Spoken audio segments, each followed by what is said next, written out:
अस्सलाम वालेकुम वरहमतुल्लाहि वबरकातुहू। दोस्तों, मैं एडवोकेट अब्दुल्ला बाहमेद आपके सामने 2-3 वाक़यात लेकर के आया हूँ। गुज़िश्ता 2-4 रोज़ से हैदराबाद में एक लोकल टॉक चल रही है। फ़िरोज़ ख़ान ने एक बयान दिया है। उनका एक निजी बयान था सर्जिकल स्ट्राइक के ताल्लुक़ से, कॉन्स्टिट्यूशन के ताल्लुक़ से और हिंदुस्तान के ताल्लुक़ से और उनके ईमान और कुरान मजीद के ताल्लुक़ से। ये इनके निजी बयानात हैं और किसी भी इंसान की अपनी जो राय है, इज़हार राय की जो आज़ादी हासिल है, वो अपने राय को ज़ाहिर तो कर सकता है बेशक, लेकिन ज़रूरी नहीं है कि हर इंसान अपनी जब राय ज़ाहिर करे तो वो सही हो। मैं भी गलत हो सकता हूँ, आप भी गलत हो सकते हैं, वो भी गलत हो सकते हैं। बेहतरीन इंसान वही है जो अपनी गलतियों की इस्लाह करे। तो जहाँ पर फ़िरोज़ ख़ान ने मुल्क और दस्तूर को अपने ईमान और अपनी कुरान से ज़्यादा माना है, यहाँ पर इन्होंने गलती की है। नतीजतन बहैसियत मुसलमान भी मैं इनको इस बात की दावत फ़िक्र दूंगा कि आप अपने ईमान का और अपने दिए हुए बयान का जायज़ा ले, मुहासिबा करें। और ये सबसे अच्छी तरह से वो ख़ुद कर सकते हैं, क्योंकि इंसान अपना सबसे बेहतरीन क्रिटिक बन सकता है, अपना सबसे बेहतरीन नक़ाद बन सकता है अगर वो अपने अंदर पैदा होने वाली गलतियों और ख़ामियों की इस्लाह करे। और इसके लिए अल्लाह ताला ने कुरान करीम में फ़रमाया है कि फ़स्अलू अहल ज़िक्री इन कुंतुम ला तालमून, यानी कि किसी भी बात के बारे में अगर आपको इल्म ना हो। ये क़यामत तक के लिए ज़िंदगी के मुख्तलिफ़ मामलात के बारे में अल्लाह ताला ने रहनुमाई दे दी इस आयत में भी, कि किसी भी बात का अगर मुझे इल्म नहीं है, आपको इल्म नहीं है, उनको इल्म नहीं है, तो उन लोगों से हम अप्रोच करें, रुजू हों, तालमेल करें जो उन बातों के बारे में अच्छी तरह से मालूमात रखते हैं। तो भाई फ़िरोज़ ख़ान के बयान से मैं तो ये अंदाज़ा किया हूँ कि उनको उनकी दीनी तालीमात में इजाफ़ा करना चाहिए, उनके दीनी इल्म में इजाफ़ा होना चाहिए। और वहीं पर दूसरी जानिब मुझे ये बात भी समझ में आई है कि भाई फ़िरोज़ ख़ान अपने लिए अगर वो किसी उस्ताद को मुक़र्रर करते हैं दीनी तौर पर जो बेहतरीन मालूमात से मुज़य्यन हो, और एक कोई बेहतरीन आलिम की अगर वो रहनुमाई में अपने मामला चलाएं दीनी और दुनियावी, तो बेहतरीन इसके नतीजे आएंगे। ये तो थी फ़िरोज़ ख़ान के लिए, फ़िरोज़ ख़ान के चाहने वालों के लिए बातें। अब बात उनकी करते हैं जो फ़िरोज़ ख़ान पर बेइंतहा तनक़ीद करते हैं। तनक़ीद करनी चाहिए, तनक़ीद बराए तामीर होनी भी चाहिए, लेकिन यहाँ पर लग रहा है सिर्फ कि ये तनक़ीद बराए तनक़ीद चल रही है। और साहिब, तनक़ीद का मियार, तनक़ीद का आलम इतना घटिया भी हो चुका है कि एक दुनियावी तौर पर एक सियासतदान ने जो बयान दिया, उस बयान को तोड़ मरोड़ कर पेश करने के लिए या बयान देने वाले पर मुख्तलिफ़ किस्म के इल्ज़ामात लगाने के लिए, जिसके बारे में अल्लाह ताला ने फरमा दिया है कि किसी भी तरह का इल्ज़ाम अगर लगाना है तो उसकी तहक़ीक़ कर लें। एक साहिब शेख शकील अहमद, ऐसे ही कुछ नाम है, वो मुतव्वा भी नज़र आ रहे हैं, और नमाज जुमा में मिंबर रसूल से शायद वो खिताब करते हुए बोल रहे हैं कि ये ज़ानी है और ऐसी कुछ मुख्तलिफ़ बातें बोल रहे हैं, शराबी है, ऐसा कुछ बोल रहे हैं। तो सबसे पहले कुरान करीम में ज़िना की जो हुर्मत है उसके ताल्लुक़ से और कुरान की जो हुर्मत है उसके ताल्लुक़ से ये बता देना चाहिए, समझ लेना चाहिए आवाम को भी। मैं अपनी ज़िम्मेदारी समझता हूँ, इसलिए कह रहा हूँ कि कत्ल के लिए 2 गवाह हैं, कत्ल के लिए 2 गवाह हैं, लेकिन ज़िना के लिए 4 गवाह की ज़रूरत होती है। क्या शकील अहमद साहब, शेख शकील अहमद साहब, जिन्होंने मिंबर रसूल से खड़े होकर एक शख्स जो दीनी तौर पर मेरी अपनी समझ के मुताबिक उतनी ज़्यादा वक़फ़ियत नहीं रखता, उसके एक बयान के खिलाफ मेंबर रसूल का गलत इस्तेमाल करना इनको ज़ेब देता है, जहाँ पर ये कहते हैं कि फिरोज़ खान जानी है और मुख्तलिफ बातें कह रहे हैं, तो क्या वो 4 आंखों से देखने वाले चश्मदीद गवाह को ये पेश कर पाएंगे? मेरा ये उनसे सवाल है, और मैं उन दूसरों से भी मुखातिब हूँ जो सिर्फ़ और सिर्फ फिरोज़ खान की मुखालिफत में ज़मीन आसमान एक कर देना चाहते हैं। लेकिन जब मुख्तलिफ़ किस्म की ख़तरनाक गलतियाँ आपके हमारे मुंतखब करदा अवामी लीडर जो लीडरी कम दलाली ज़्यादा कर रहे हैं, उनके ताल्लुक़ से जब कोई भी बात होती है जहाँ पर पता चलता है लोगों को कि ये शख्स कौम का नुकसान कर रहा है, तो उस वक्त आप जैसे अहले इल्म अपनी ज़बान बंद रखते हैं और मुंह पर जो है ना ताले लगा लेते हैं। ये किस तरह का दोहरा मापदंड है? ये किस किस किस्म का दोगला मियार है? क्या हो जाता है जब हमारे उलमा इकराम को, मशाइखीन अज़्ज़ाम को, जब असद ओवैसी अपनी ज़बान से फ्रांस में गुस्ताखे रसूल का कत्ल करने वाले 18 साल नौजवान शहीद अब्दुल्ला अंजरोव की शहादत को और उस शहीद को दहशतगर्द करार देता है। हमारे उलमा इकराम उस वक्त कैसे चुप हो जाते हैं जब उनको ये बोला जाता है, पूछा जाता है कि गुस्ताखे रसूल की सज़ा क्या होनी चाहिए? हमारे उलमा इकराम असद ओवैसी के उस बयान पर चुप साध लेते हैं, जैसे कि कोई सांप किसी मुर्गी के बाजू से चला जाए तो मुर्गी हैबत से अपनी सांस रोक लेती है। ऐसी कैफियत और ऐसे हालात से हमारे उलमा इकराम और मशाइखीन अज़्ज़ाम गुजर रहे हैं। मैं अल्लाह ताला से दुआ करूँगा कि रब्बे कायनात हमारी कौम के उलमाए हक़ को उठा दे या रब। अल्लाह रब्बुल इज़्ज़त हमारी कौम के वो गय्यूर लोगों को आगे लाए या अल्लाह रब्बुल इज़्ज़त, जो हक़ गोई की बात कर सकते हैं, क्योंकि ये यकीनन दोस्तों ये वही दौर है जिसमें हक़ बात के कहने का मतलब है कि हाथ में आग को थामना, अंगार को हाथ में लेना। लेकिन याद रखिए, अल्लाह रब्बुल इज़्ज़त ने अगर आपको और हमको अगर इस दौर में अगर पैदा किया है तो उसकी भी बहुत बड़ी वजह होगी। खुदारा वो बातें जो आपकी और हमारी ज़िंदगियों में आग बन के लगी हुई हैं, हमारे माशरे के मजबूर परेशान लोगों की ज़िंदगियों में आग बन के लगी हुई हैं, उन तकालीफ को, उन बातों को, उन मशाकिल को दूर करने के लिए हमारे लीडरों को मजबूर करें, क्योंकि हमने और आपने आपके और हमारे मसाइल की नुमाइंदगी के लिए, मसाइल को हल करने के लिए इनको वोट दिया है, ना कि मुल्क भर फिर कर फितना और फिसाद फैलाते हुए, हिंदू मुस्लिम में तफरीक करते हुए, लोगों में गुमराही फैलाने के लिए नहीं। लिहाजा मैं चाहता हूं कि अवाम का हमारा एक बड़ा तबका ये बात समझे कि सिर्फ किसी कमज़ोर के खिलाफ जो है ना ज़बान ना उठाएं। बस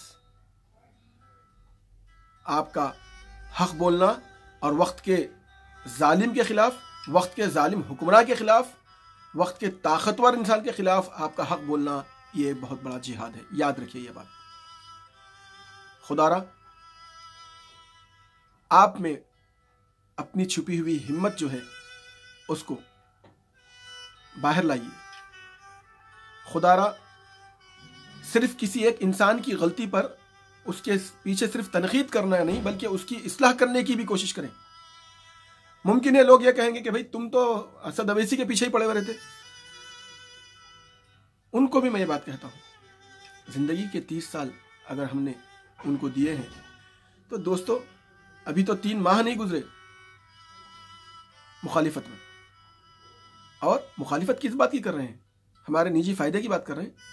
हम सिर्फ ये कह रहे हैं कि कौम के लीडरों को कि तुम कौम की लीडरी करो, कौम की लीडरी की आड़ में दूसरों की दलाली मत करो, और ये दलाली कर रहे हैं।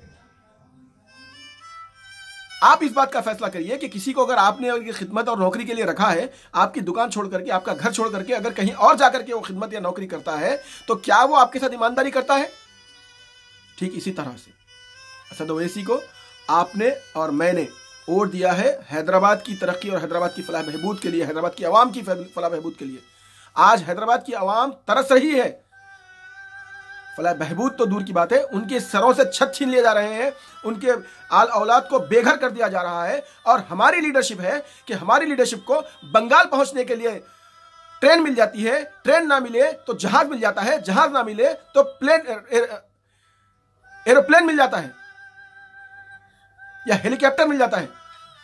लेकिन हमारी लीडरशिप जो है वो बंगाल पहुंच सकती है, बिहार पहुंच सकती है, गुजरात पहुंच सकती है, किसी भी जराये से पहुंच जाएंगे ये लोग। लेकिन इनके लिए हैदराबाद में तबाही और बर्बादी के दहाने पर और या लोगों के घर उजड़ जाने पर, मिसाल के तौर पर उस्मान नगर है, वहां तक ये नहीं पहुंच पाते, क्योंकि मुझे ऐसा लगता है कि ये उस्मान नगर शायद पाकिस्तान में हो। इनके खुद के अपने हल्के असेंबली चंद्रायनगुट्टा और हल्के पार्लियामेंट हैदराबाद में एक बल्लागुड़ा में उम्दा हिल्स आता है, वहां की आवाम जब परेशान हो जाती है, वहां की आवाम के ताल्लुक से ये बात आपको मालूम होनी चाहिए कि वहां की आवाम जो है उनके लगभग 30 मकानात तोड़ दिए गए हैं। और ये किसी और से नहीं हुआ साहब, ना ये आरएसएस वालों से हुआ है, ना ही ये बीजेपी वालों से हुआ है, ना ही ये काम टीआरएस से हुआ, ना ही ये काम कांग्रेस से हुआ है। लोगों के सरों से छत छीन लेने का काम, लोगों को घर से बेघर कर देने का काम हुआ है एमआईएम के गुंडों से, एमआईएम की जो नीचे की जो लीडरशिप होती है उनसे। हालांकि उस एरिया में एमआईएम लीडर मिर्जा करीम बेग का अच्छा वर्चस्व है, दबदबा है, दबाव है, जान पहचान है। एमआईएम के लीडर सालिम बिन अहमद बाहमेद का अच्छा दबदबा है, अच्छी जान पहचान है, अच्छा वर्चस्व है। वहां पर समद बिन अब्दाद मड्डी एमआईएम के लीडर, इनकी अच्छी जान पहचान, अच्छा दबदबा, अच्छा वर्चस्व है। ये लोग उम्दा नगर के लोगों की तकलीफ दूर करने के लिए नहीं पहुंच पाते। वो हल्का अकबर अवैसी का भी तो है, वो नहीं पहुंच पाते वहां पर। मैंने सुना है कि वो लंदन में है, कहीं पर है, चलिए मुमकिन है वो नहीं पहुंचेंगे, नहीं पहुंच पाएंगे। लेकिन असद अवैसी वो तो पहुंच पा सकते थे। वो लोग जिनके घर एकाएक तोड़ दिए गए और जिनको जो है गुज़िश्ता कई दिनों से सताया जा रहा, उनके दारुस्सलाम के पहुंचने के बाद भी दारुस्सलाम के जो है सदर दरवाजे से उनको बढ़ा दिया जाता, बातें करके, गुमराही फैला के। वो कौन लोग हैं? एमआईएम की लीडरशिप, एमआईएम का जो जिंदगी भर सदर रहने का ख्वाब देखने वाले असद अवैसी। मैं तुमसे ये बात पूछता हूं कि तुमको इस बात की तहकीक नहीं करनी चाहिए कि जो उम्दा हिल्स की आवाम तुम्हारे तक पहुंची थी, तुम्हारे दारुस्सलाम के दरवाजे तक पहुंचने के बाद उनको रोक दिया गया, उनको मिलने नहीं दिया गया, और उनकी जगह पर दूसरों को लाकर के फर्जी लोगों को तुम्हारे पास बयान देने लगाया गया और बोला गया कि भाई वहां पर कुछ लोग आकर के जो है वो लोगों को जो है ना सता रहे, घरा कब्जे करने कर रही। तो किस तरह से तुम बिना तहकीक किए कि जो जिस किसी को भी तुमने हुक्म दिया होगा, पुलिस को दिया होगा, गुंडों को दिया होगा, बुलडोजर चलाने वालों को दिया होगा, अपनी निचली सतह के लीडरों को दिया होगा, या निचली सतह के लीडर तुमको गुमराह किए होंगे, तो किस तरह से तुमने बिना तहकीक के उन गरीबों के सर से उनके छत छीन लिए, उन गरीबों को बेघर कर दिया? कैसे तुमको उनकी आह तुम तक कैसे नहीं पहुंचेगी? क्या अल्लाह रब्बुल इज्जत बहरा है? यकीनन अल्लाह रब्बुल इज्जत उनकी आह सुनेगा। याद रखना असद अवैसी, जब अल्लाह के घर को, काबे को जब तोड़ा गया था, तो उस वक्त अब्राहा ने नऊज़ुबिल्लाह अल्लाह के घर काबे को तोड़ने की नीयत से जब अब्राहा पहुंचा था, तो नबी करीम सल्लल्लाहु अलैहि वसल्लम के दादा हजरत अब्दुल मुत्तलिब जो है अपने ऊँटों को लेकर के जा रहे थे। तो अब्राहा ने गुरूर और तकब्बुर में कहा था कि क्या बात है, मैं तुम्हारे खुदा का, तुम्हारे रब का घर तोड़ने के लिए आया हूं, क्या तुम मेरा मुकाबला नहीं करोगे? क्या तुम इसे नहीं बचाओगे? तो हजरत अब्दुल मुत्तलिब ने कहा था कि मैं मालिक हूं मेरे ऊँटों का और इसकी हिफाजत मेरी जिम्मेदारी है। वो घर है रब्बे कायनात का, वो अपने घर की हिफाजत खुद कर लेगा। नतीजतन वो चले गए और अल्लाह रब्बुल इज़्ज़त ने अपने घर की हिफाजत के लिए अबाबील भेज दिए, वो छोटी छोटी चिड़ियां जो क़यामत तक के लिए अबराहा की मौत, उसकी फौज की मौत के लिए नमूना इबरत बन गई। और वो छोटी छोटी चिड़ियों से अल्लाह ताला ने उनको हलाक करने का काम लिया, जो अपनी चोंच और पंजों में पत्थर लेकर के जो है ना उनको मारती थी।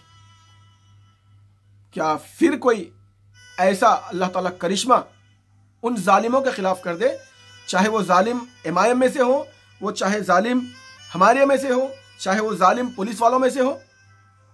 यार खुदा के लिए इस बात का डर कर रखो कि जमीन पर कोई तुम्हारे जुल्म का अगर शिकार हो रहा है तो उस जुल्म की पकड़ अल्लाह रब्बुल इज्जत बरोज़े महशर, बरोज़े क़यामत जरूर करेगा।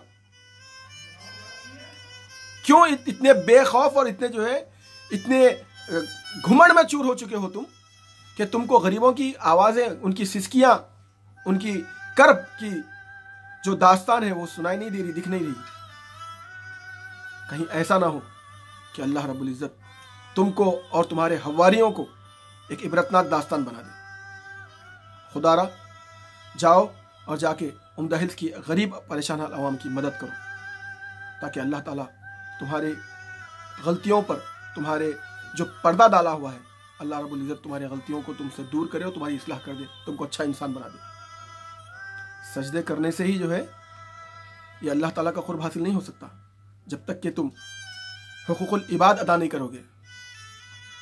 जब तक कि तुम हुकूकुल इबाद अदा नहीं करोगे, अल्लाह रब्बुल इज्जत तुम्हारे किसी भी अमल को, याद रखना मेरी बात, किसी भी अमल को कबूल नहीं करेगा। मेरी आप सब लोगों से एक अदबन गुजारिश है, उस्मान नगर की आवाम परेशान हाल है, उम्दा हिल्स की आवाम परेशान हाल है।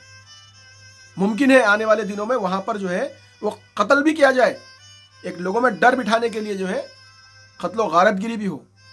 क्योंकि ये सुनने में आया है कि अकबर भाई के जाने से पहले अकबर भाई अवैसी ने कोई 1000 गज ज़मीन वहाँ पर कोई शायद देना चाहता था या कुछ था, हॉस्पिटल बनाना चाहता था वो।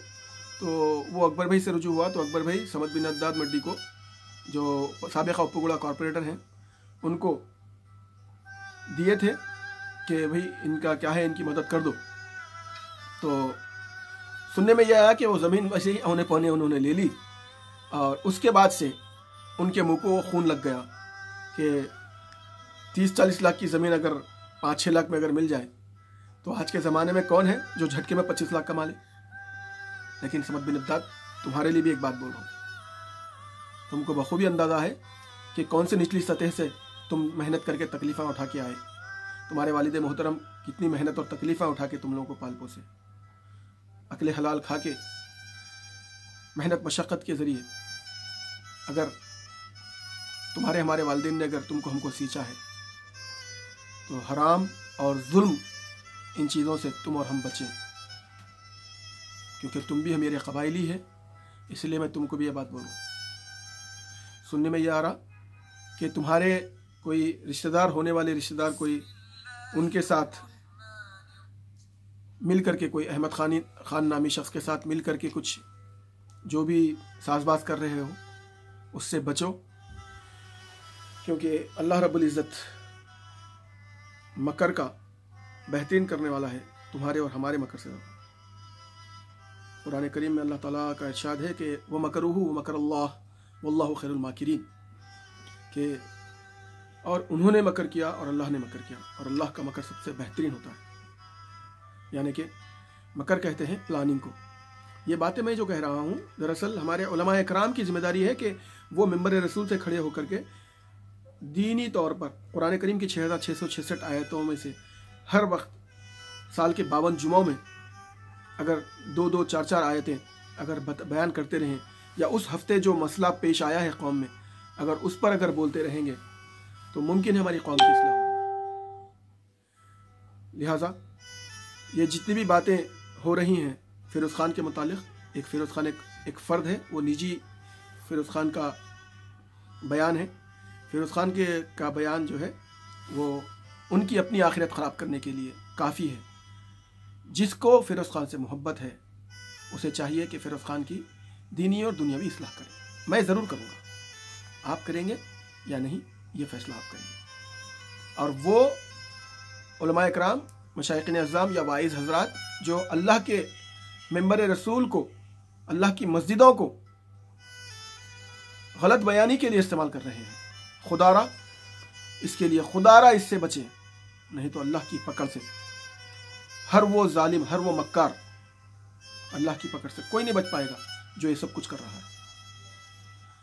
इन्हीं बातों के साथ मैं आप लोगों को अलविदा कहना चाहूँगा और साथ ही साथ इस बात की दावत फ़िक्र देना चाहता हूँ कि जो कुछ मैंने कहा है, मेरी बात की तनकीद भी करना चाहते हैं तो ज़रूर करें, तनकीद बराए तामीर के नज़रिए से। अल्लाह रब्बुल इज़्ज़त आपको और हम सबको मज़लूमों की आवाज़ बनने की तौफ़ीक़ अता फ़रमाए, ज़ालिमों के जुल्म का मुकाबला करने की सलाहियत अता फ़रमाए और अल्लाह रब्बुल इज़्ज़त आपके और हमारे हालों पर रहम फ़रमाए।